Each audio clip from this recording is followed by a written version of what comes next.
એક મહાત્માએ કહ્યું હતું કે ભગવાન બધે નથી પહોંચી શકતા, જ્યારે જ્યાં જરૂર પડે ત્યારે માનવરૂપી સ્વરૂપમાં તે જન્મ લે છે. અને એવો જ એક સમય હતો ઈસવીસન 1906 માં ગુજરાતના ભાવનગર જિલ્લામાં અગેવાડા નજીક ઝાંઝરિયા હનુમાન મંદિરમાં હીરદાસજી અને શિવકુંવર બાના ખોરે રામાનંદી કુટુંબમાં સંતોના સંત મહંત સંત શ્રી બજરંગદાસ બાપુનો જન્મ થયો હતો. તો ચાલો જઈએ આપણે ઈસવીસન 1906 માં અને રૂબરૂ જોઈએ કે સંત શ્રી બજરંગદાસ બાપુનો જન્મ કેવી રીતે થયો હતો.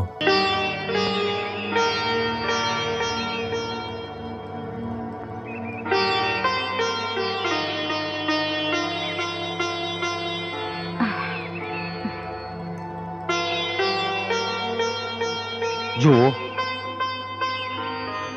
સંભાળીને જાજો, તબિયત સંભાળજો.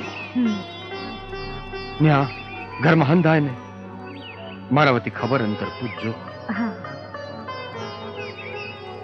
અને જલ્દી ત્યાં પહોંચીને હારા વાવડ મોકલજો અને વેળાહાર પાછા આવજો. મને તમારા વગર નહીં હોરવે. મને તમારા વગર નહીં હોરવે.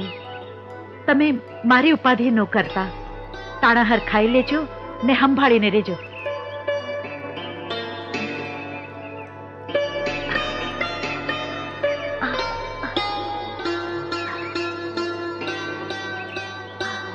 અરે કરમણ, હા બાને સંભાળીને લઈ જાજો. હા બાપુ, વ્યાધિ કરતા નહીં.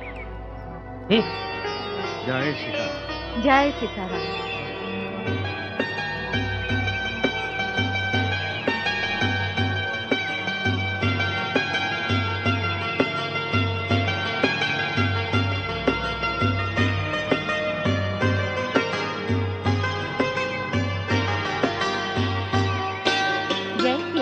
જય સીતારામ.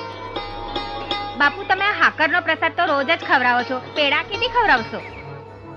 અરે હજી ગઈકાલે તો તમારા બા કુવાવડ કરવા માટે પિયર ગયા છે. જેવા હારા વાવડ આવશે એટલે સૌથી પહેલા હું પેડા તમને ખવડાવીશ.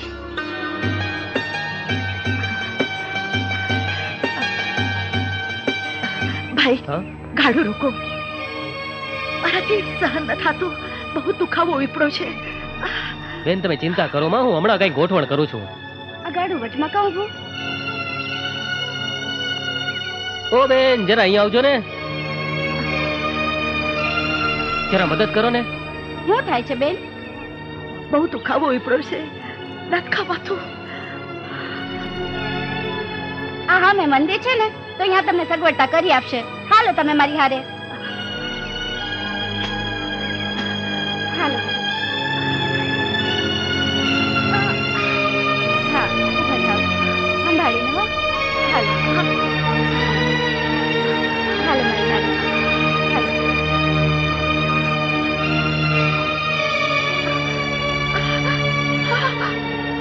બાપુ, આ બેનને દુખાવો ઉપડ્યો છે.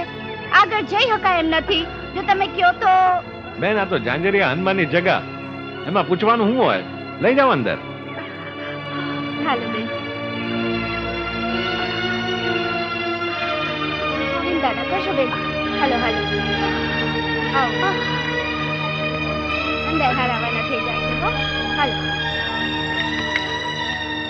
હાલો, આરતીનું ટાણું થઈ ગયું.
બાપુ ગઈકાલે બાએ ઝાંઝરિયા હનુમાન ને ન્યા દીકરાને જન્મ દીધો છે. હું તમને તેડવા આવ્યો છું.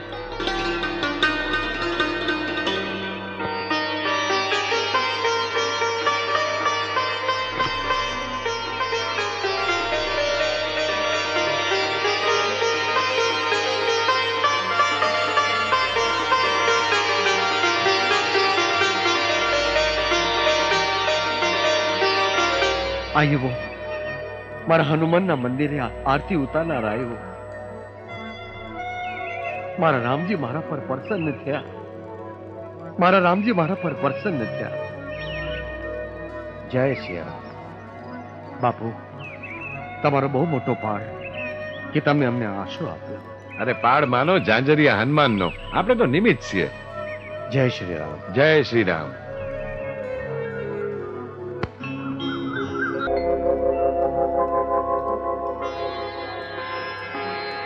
સીતારામ.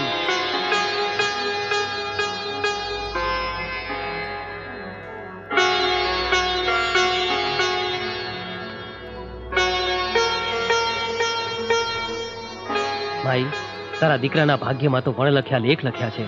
ધરતી માથે વિભૂતિના પધરામણા થયા છે માઈ. સીતારામ. જો તમને આ વિડીયો ખરેખર ગમ્યો હોય તો લાઈક કરી દેજો, શેર કરી દેજો અને સબસ્ક્રાઇબ કરી દેજો, કેમ કે આવનારા સમયમાં આવા જ વિડીયો આવવાના છે. તો હાલો, જય શ્રી રામ.